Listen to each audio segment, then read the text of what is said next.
Bine ați venit la ziua a cincea contemplare din seria contemplărilor care ne programează sau ne reprogramează viitorul, cel puțin anul care urmează.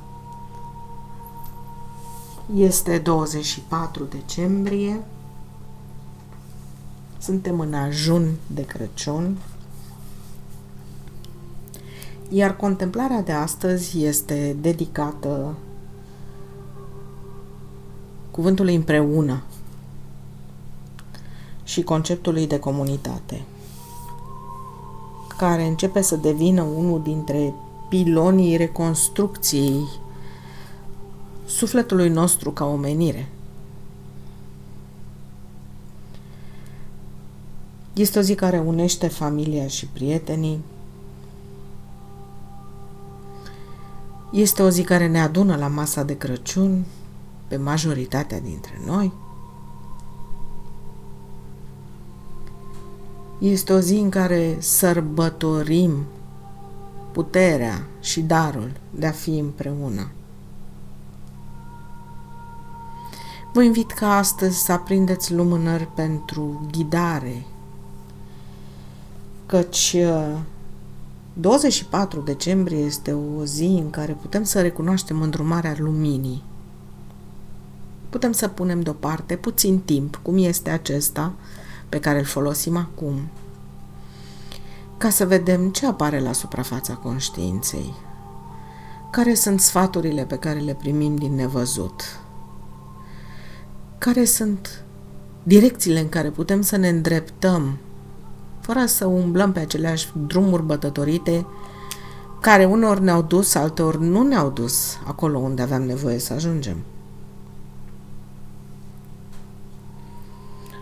După restartul din 21 decembrie, lumina a început să crească, soarele se întoarce și nimic mai important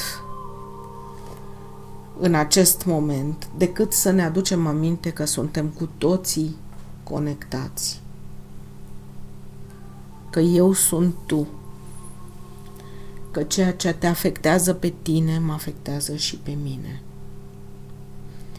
că suntem noduri într-o rețea foarte complexă de cauză și efect, în care ne influențăm pe unii pe alții, uneori în bine, alteori nu,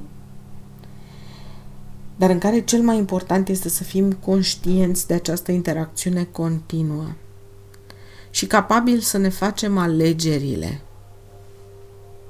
despre ce vrem să oferim și ce vrem să primim când suntem împreună. Să alegem cum vrem să răspundem la ceea ce ni se oferă ca input.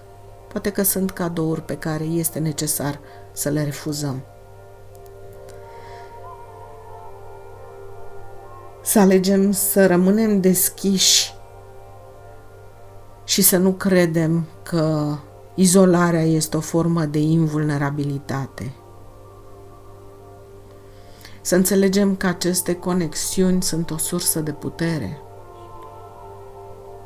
Să le triem și să le îngrijim cu aceeași grijă cu care fermierul îngrijește sămânța de pe ogor. Ne îndreptăm spre o epocă în care colectivul va avea foarte mult de spus. Nu în sensul pierderii capacității de a raționa și de a ne autodirija, cât în sensul înțelegerii acestui flux comun care se creează atunci când intențiile și concentrarea noastră sunt îndreptate în același sens.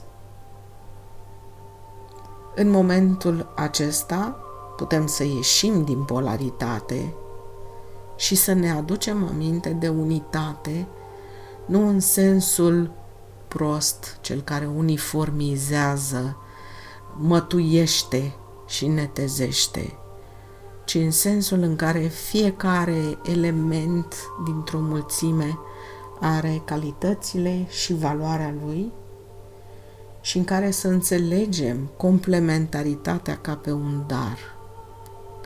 Să putem să primim de la cei cu care suntem conectați ceea ce ne lipsește și să oferim ceea ce lor le lipsește. Să înțelegem că această conexiune trece dincolo de bariera corpurilor, a unității de familie, a unei nații sau a unui regn. Să înțelegem legăturile subtile care există între noi și tot ceea ce este viu. Animalele, plantele, planeta. Să ne aducem aminte de simbolistica străveche a cercului, în care toți sunt egali, toți sunt la același nivel, pe aceeași suprafață și toți contribuie. Aceasta este sărbătoarea lui împreună, la care vă invit să medităm câteva minute în cele ce urmează.